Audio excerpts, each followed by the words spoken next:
we are talking about the B company, Lawrence Bishnoi and his files. The transnational crime syndicate led by Lawrence Bishnoi, who is sitting imprisoned in a Delhi jail, has just struck again far away in Canada.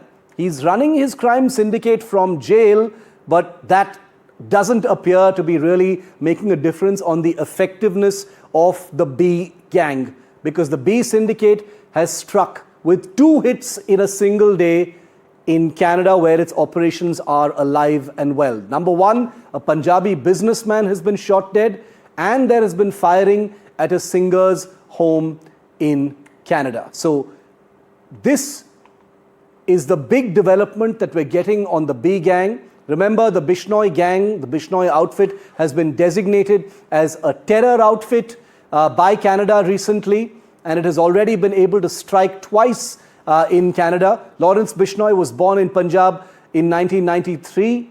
Let's tell you a little bit about him. Started with petty crimes, initially involved in extortion, liquor mafia. Between 2010 and 12, several cases of extortion, attempt to murder. He was arrested in 2012 in a Makoka case lodged in the Sabarmati jail in Gujarat. Expanded his gang from behind bars. Reports said the gang has about 700 shooters right now. It's got its syndicate and criminal footprint in Punjab, UP, Haryana, Maharashtra, Rajasthan, and clearly also in Canada. It's expanded the gang into a transnational criminal syndicate, recently involved in several crimes in Canada, including the 2 that we've just reported in a single day. The NIA charge sheet has compared the Lawrence Bishnoi gang to Dawood's D company. 21 cases, 9 acquittals, 6 convictions. In September 2025, that is just last month, the Canadian government, like I said, labelled the Bishnoi gang a terror outfit. And here's what that hit list has actually looked like for the Lawrence Bishnoi gang. In 2022, singer Sidhu Moosewala was gunned down in Punjab. That was linked to the Lawrence Bishnoi gang. In 2023, singer Gippy Garewal's house in Canada was attacked. In October 2024, politician Baba Siddiqui shot dead in Mumbai. In September 2024, firing outside singer AP Dillon's house in Canada. In April 2024, shots were fired at Salman Khan's residence in that entire separate case. In September 2025, firing outside actor Disha Patni's house. In 2025, Kapil Sharma's Canada cafe was targeted 3 separate times by shooters who are understood to have been part of the Bishnoi gang, the B gang as they are being called right now. Ujjal Dosanjh, former Canadian minister and former Attorney General of British Columbia, is live with me. Mr. Dosanjh, welcome. Good to see you. Thanks very much for your time here on India Matters. What are you making of this, of the B gang, the Bishnoi gang, designated by Canada last month as a terror outfit, being able to strike at will, 2 people, 1 person shot, dead, the other person's home, shot. It seems to be continuing in Canada. Why do you think nothing's been able to happen? Well, obviously, transnational crime is pretty hard to deal with.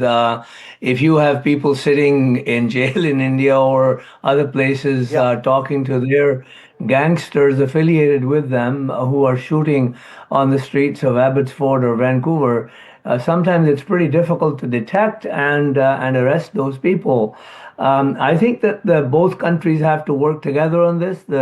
The agencies, policing agencies have to work together. That's the only way to approach transnational crime. If you have someone sitting in jail in India or someone not in jail making calls to their gangster affiliates in Vancouver or other parts of Canada, it's pretty hard to detect.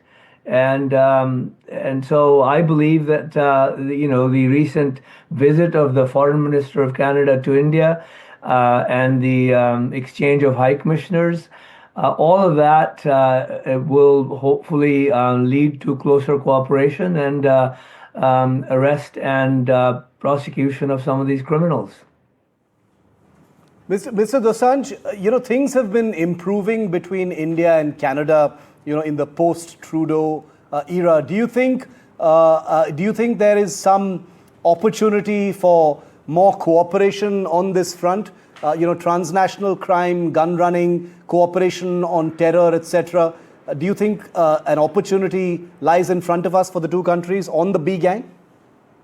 Oh, absolutely. Obviously the intelligence agencies, the policing agencies, they have to actually work together. Obviously, the crime is happening on the Canadian soil, but it's happening in tandem with criminals in India. Therefore, it's a concern, at least it ought to be a concern for both countries equally. And I was delighted to see our Foreign Minister Anand visiting India Yeah. and the high commissioners being exchanged and the intelligence agencies talking to each other. I think what needs to happen now is the policing agencies need to actually begin to talk to each other, like the police agency in Abbotsford or Vancouver and Greater Vancouver area, speaking to police and CBI or others in India, and therefore, things hopefully will improve. It is quite shocking. I came to Canada in 1968. Yeah. It was a peaceful country. These kinds of gangster things never happened here. And it started in the 90s. That was local grown, homegrown, and now you have transnational crime.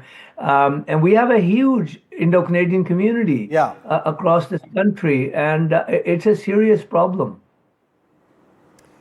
Very quickly, as a final word, the damage that was done to the trust between the security and investigative agencies of India and Canada during that entire diplomatic fracas between Trudeau and India, Mr. Dosanjh. Do you think that has harmed, forward movement on this very sensitive front, and that can be repaired now?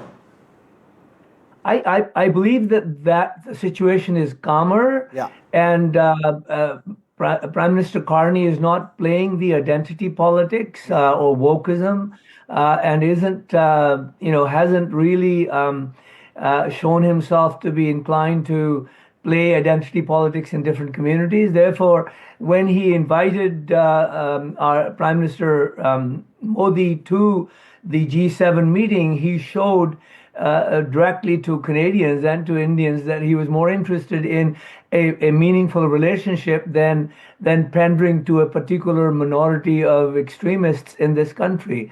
And I think that the relationship got off on the right foot. And now what needs to be done is the detective agencies and policing agencies need to work together so that people in Vancouver, Abbotsford, Ontario, and other places aren't frightened by shootings every other day. Yeah. Well, we'll keep a close watch on these developments. 2 attacks in a single day demonstrates a level of brazenness, and I think you mentioned that as well. Ujjal Dosanjh, always a pleasure. Thanks for your time here on India Matters. We will continue to report this, and we look forward to a greater degree of cooperation between India and Canada on this front. Thank you.